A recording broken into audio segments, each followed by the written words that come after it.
ဘိုးကြီးကြတော့သူ့ထီတော့ငါ့ကိုမထားခဲ့ကြပါနဲ့ကွာတဲ့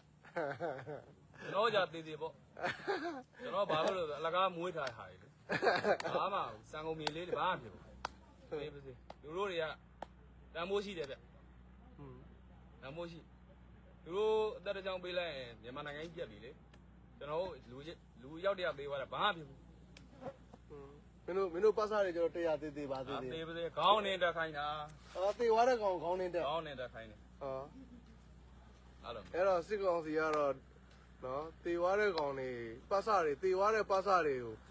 သေသွားတဲ့ကောင်တွေကမိုင်းရှင်းပြီးသားဖြစ်တယ်ပေါ့အဲ့တော့အဲ့ဒီကောင်တွေကိုခေါင်းနေတက်ဆိုပြီးအဲ့လိုမျိုးတက်ခိုင်းတာပေါ့နော်ဘူးလေစစ်ကောင်စီဘက်က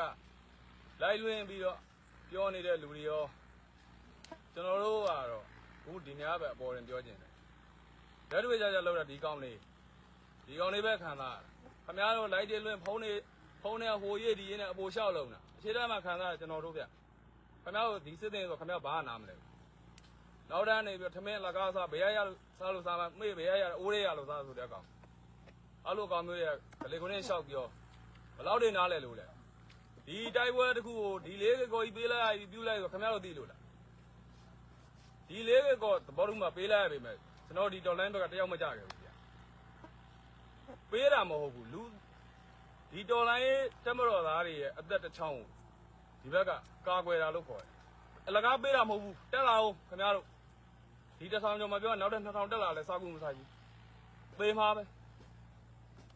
ဘူးလုံးတာခင်ဗျားတို့တင်များသားသမီးတို့ခေါ်ပြီးတော့မလုံးချင်းတဲ့အရာဝတ္ထုတို့အတင်းခိုင်းကိုမိသားစုကောင်းကျိုးတော့လည်းမဟုတ်ဘာမဟုတ်တဲ့ဒီမင်းဟောင်းလိုက်အတွက်ကိုရှောက်ခိုင်း